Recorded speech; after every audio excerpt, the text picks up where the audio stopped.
Hello and welcome to the second video of our recent, the series, our recent cruise, 9-day cruise on Liberty of the Seas. Part 2 today is Boston.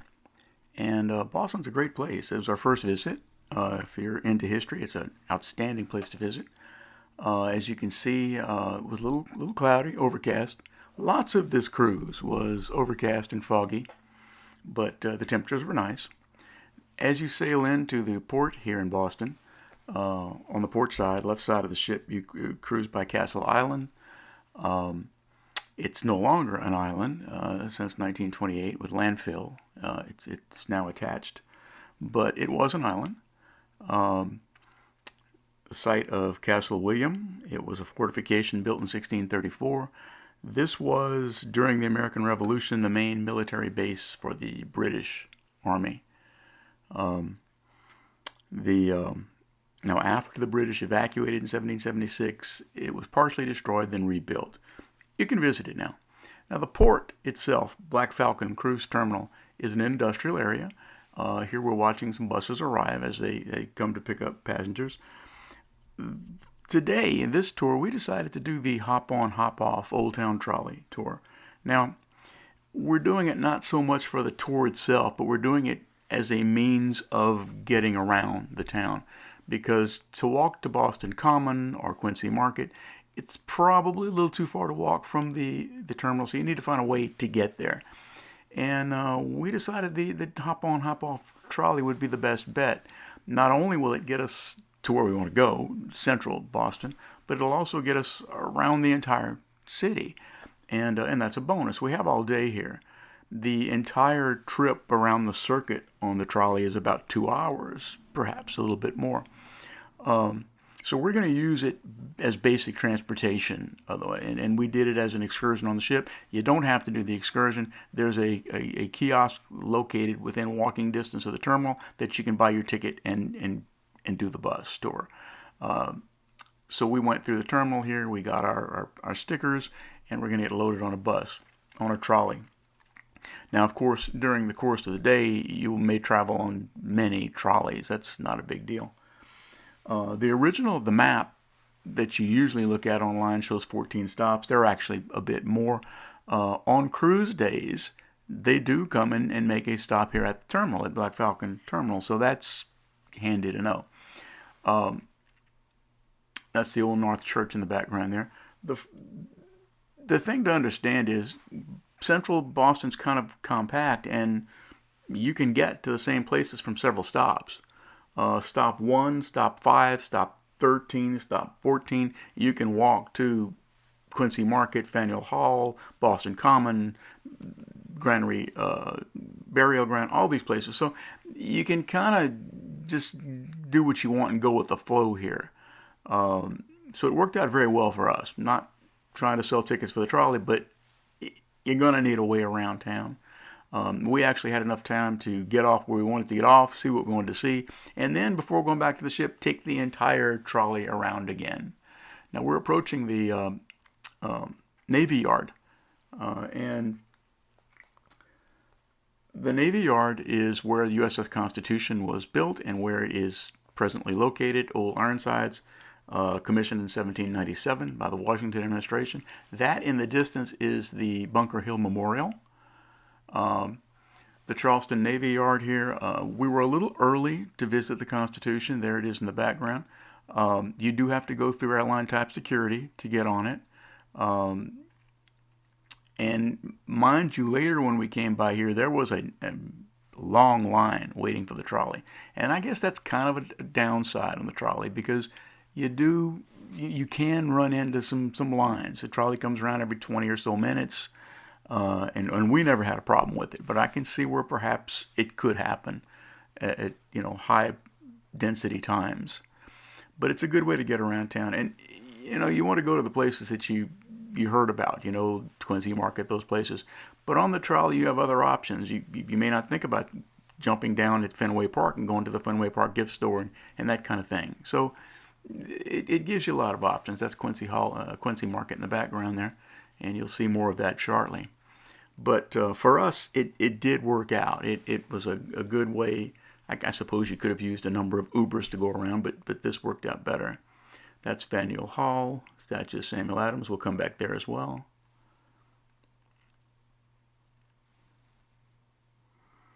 I was particularly interested in, this is the old State House. This is on that balcony is where the Declaration of Independence was read to the local town folk. And that's Samuel Adams statue, Faneuil Hall. The old State House is also the location of the Boston Massacre marker from March of 1770. Quincy Market is a great place to find food and to find souvenirs and to walk around. Now again, we're a little early in the morning here, not real crowded. It will get crowded later, so be aware. And it's like anything else, time management's important on an excursion, especially this one, because everybody knows that you're on a ship excursion, they won't leave you, but on this one you're kind of on your own. You have to make it back in time. And there are certain stops on this, as I say, on this potentially 2 hour round trip around town, that if you don't watch time too closely, you could very easily make a mistake. So be aware of the time and use it wisely. Walking through Quincy Market here, you'll see lots and lots of different food vendors. We have several pictures and some video of this area. We did end up eating lunch here, and you will see in a moment pictures of what we had. Food was very good. It's a nice place. It's well kept up. There are restrooms available. There's seating available, although during peak hours the seating can get a little tough to find. We got off on stop 5, actually, and that's the old State House. You see the State House, the Boston Massacre site. You walk up Tremont Street, and you can get to places like the King's Chapel Burial Ground, Granary Burial Ground, Boston Common, Faneuil Hall, Quincy Market, all in this general area. But as I say, it's only one of several stops you could choose to get off at. You could have gotten off at the Navy Yard and walked to the Bunker Hill Memorial, for example. So it gives you a lot of options. It really does. And with so much to see and time being limited in most cases, it's a good option.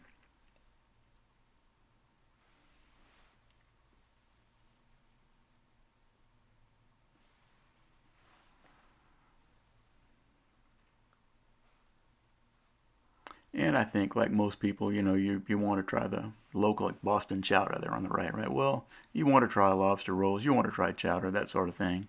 But there's a really wide assortment of items that you can get here. It's a walkable city, but it is a big city, and be aware the crowds, the traffic. It's all part of it. But because most of the quote unquote historic sites are fairly close together, it can be done. And the map is handy. For example, if you want to go to Paul Revere, the Paul Revere House, that's stop number 2. You can walk from there.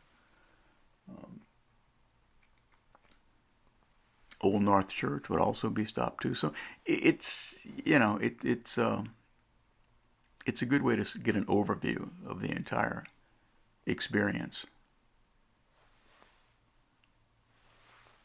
Seating area again, the restrooms in this area as well. Stairs going up to the top. The second floor does have more seating. But again, it does get crowded. We weren't able to get a sit-down area. We ate at one of the elevated stand-up table type things. It was fine. And along both sides on the exterior of Quincy Market are several kiosks with vendors selling souvenirs, the usual stuff, hats, t-shirts, magnets, local crafts and art, that sort of thing. And of course, if you're not into this, there are the name brand restaurants and stuff that you'd find in a big city. One thing about Boston, you can't walk more than 30 feet in any direction without hitting a Dunkin' Donuts. They're everywhere.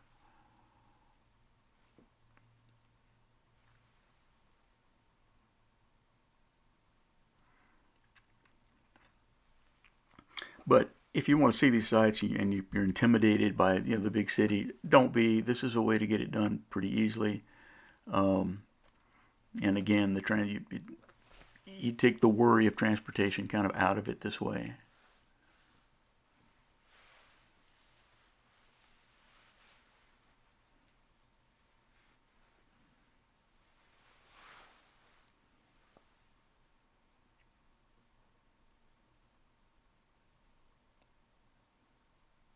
A little glimpse through the door there of some of the vendors outside. This is the kind of rotunda in the center of the building.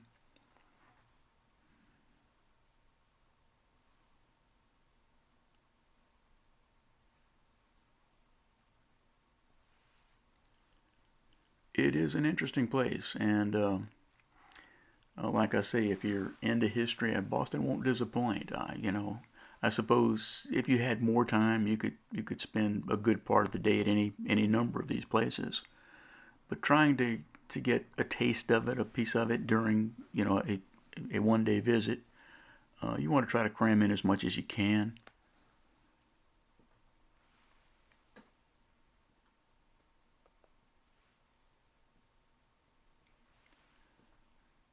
And shortly here, I think you'll see our meals. I wasn't very exotic with mine. I had a couple of slices of pepperoni pizza, which were good. But my wife did get the lobster roll and clam chowder, and she enjoyed it. Thought it was very, very good. And we have pictures of it here coming up. Uh, there you go. There's the pizza. It was good. And she just loved the clam chowder and the lobster roll.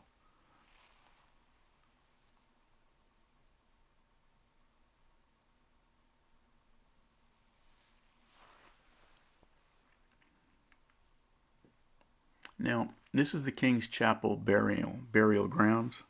Um, it's the oldest burial grounds in Boston, established in 1630. From 1630 to 1660, it was the only burial ground in Boston. There are 505 headstones, 59 footstones, 78 tombs, only 36 of which are marked. They estimate that probably about 1,000 people were buried in this small area.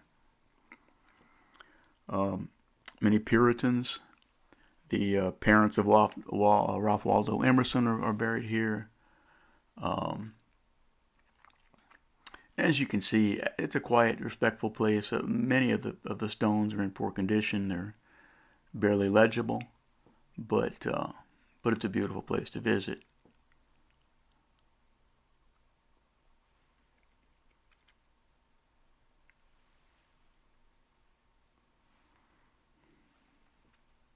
Now, this tomb we're walking up to is William Dawes.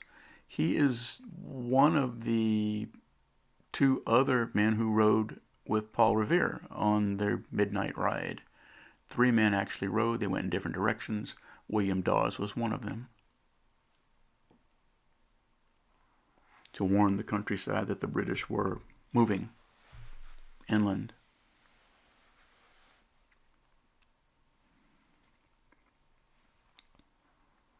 But it's a very nice place, and again, if you get there early, it's not too crowded. The chapel is right adjacent to it. This is on Tremont Street. Further down Tremont Street is the Granary Burial Ground. We'll be in a moment. Further down from there is Boston Common.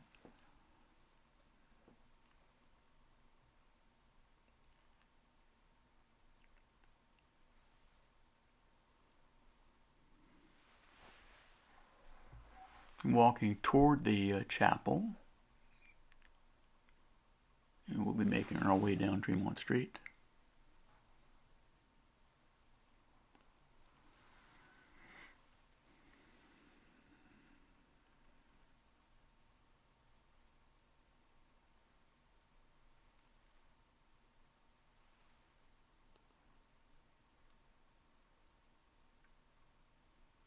Now, this is the Granary burying ground. It is the third oldest cemetery or burial grounds in Boston, and there are lots and lots of famous people here. Um, Three signers of the Declaration of Independence are here: Samuel Adams, John Hancock, and Robert Treat Paine. When you first walk in, immediate right will lead you to Samuel Adams' grave and the grave of the 5 victims of the Boston Massacre as well.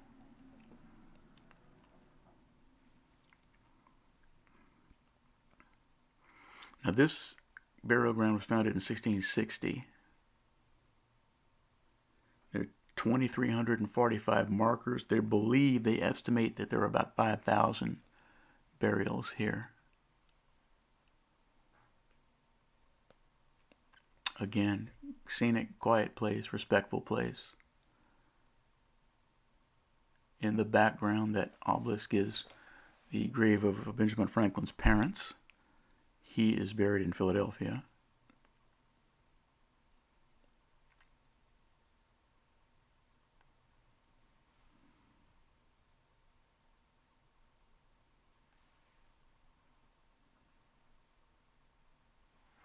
This is the gravesite of the victims of the Boston Massacre, the 5 people who were killed by British troops, and 1 young man who died in a separate incident with the British 11 days before.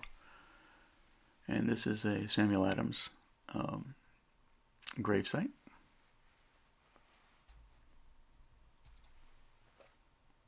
Distant cousin, our second president, John Adams. John Adams' brother is also buried here, however. Peter Adams.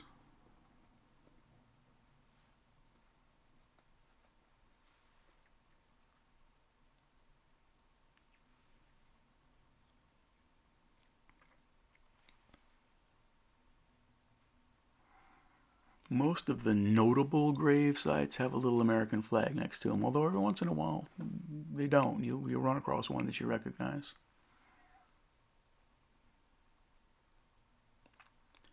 There are graves or tombs in the foundation of the church, of the building. There are tombs in the walls. Robert Treat Paine, this is one of the signers of the Declaration of Independence.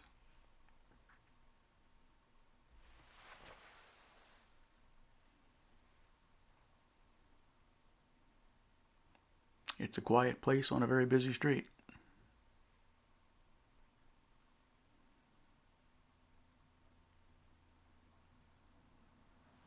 Paul Revere's gravesite.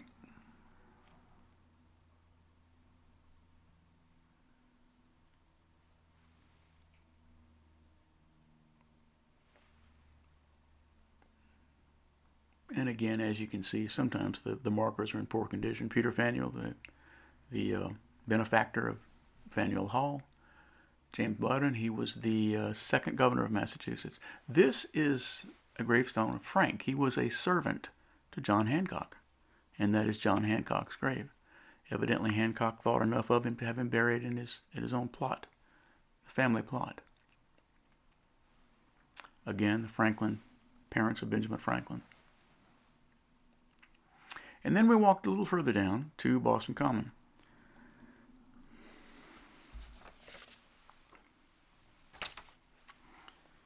Boston Common is, again, on Tremont Street from 1634. It's 44 acres. It's been everything from grazing land to the place of execution, city park,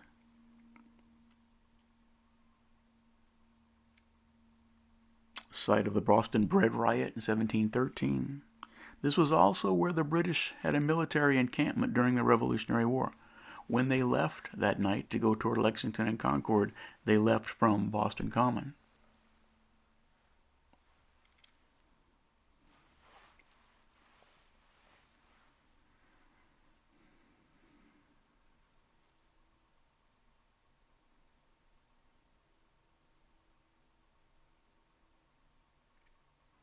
But it's a very pretty scenic park. Again, in the heart of a very busy city. The smoking tea kettle on this Starbucks is kind of cute. And this is across the street from their Faneuil Hall.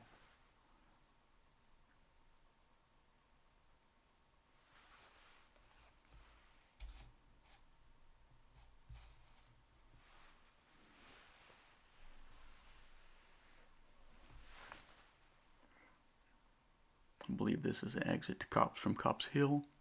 Again, the monument to Bunker Hill, the Battle of Bunker Hill.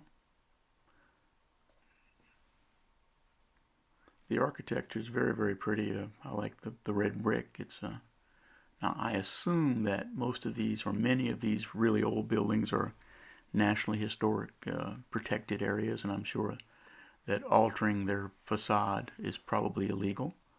But they're very pretty. They're worth saving. Massachusetts State House, across from Boston Common.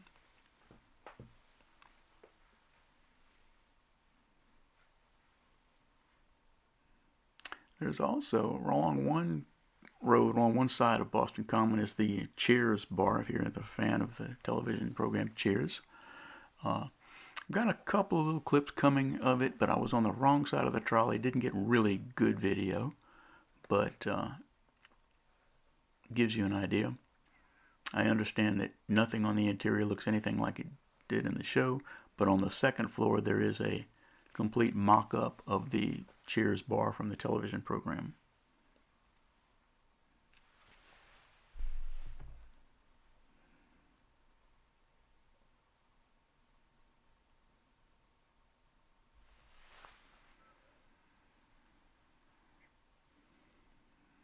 I guess what surprised me was just really how compact the city center really is.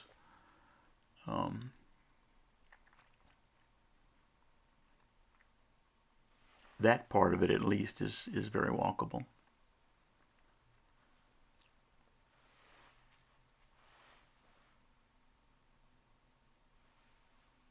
Again, Dunkin' Donuts.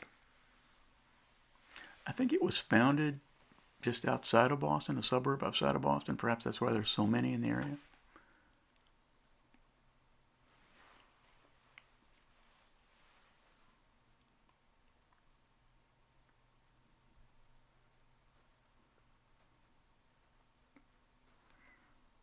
And again, once we had gotten through with our particular items that were on our list that we really wanted to get down, walk around, and see up close, we had plenty of time left, certainly much more than the 2 hours it takes to go around the entire tour. So we got back on at stop one and made the entire tour, again, just to see anything we might have missed. And still got back to the ship in ample time. So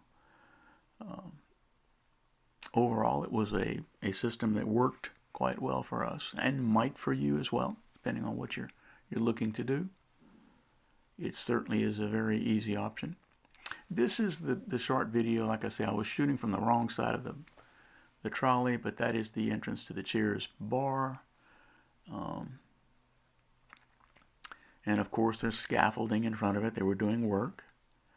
And now that seems to be quite a common theme, both in Boston and New York. Scaffolding everywhere. A lot of renovation going on in different places. But as you can see, the Cheers bar is a very popular place. People want to go in and take a look.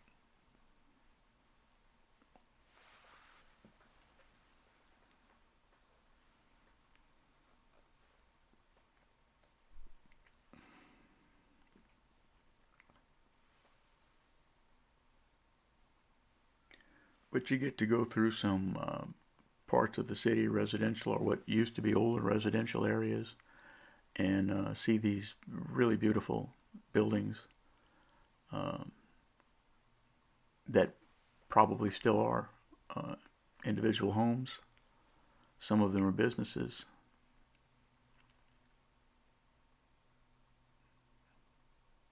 The tree-lined street, there's some very pretty neighborhoods here.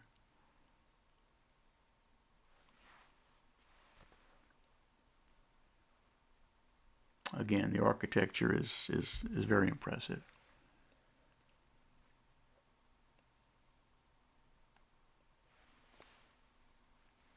But you do get a good overview of the city with lots of options to get off and on wherever you want to. Give you some options that you might not have thought would be possible. And actually, we just thought about the hop-on, hop-off trolley at the last minute. Weren't really sure how we were going to get to central Boston. But this worked out.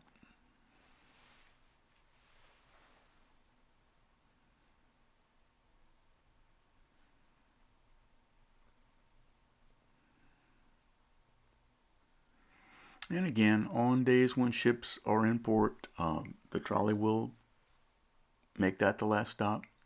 Now, of course, in any big city, you're going to run across protests of one type or another. And this was a protest we happened to drive up on. And this was a group of people evidently protesting against any new prisons for women.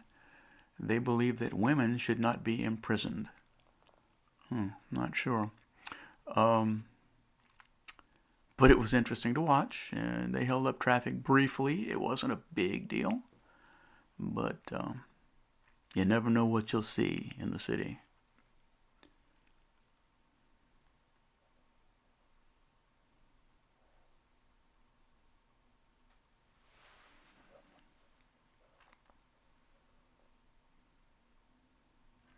We finally caught up and were able to pass them and get ahead of them, so that worked out.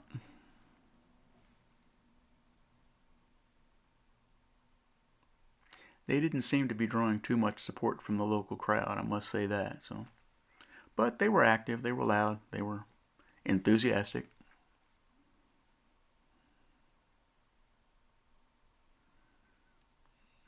The parks are very, very pretty, well kept up. Again, the State House.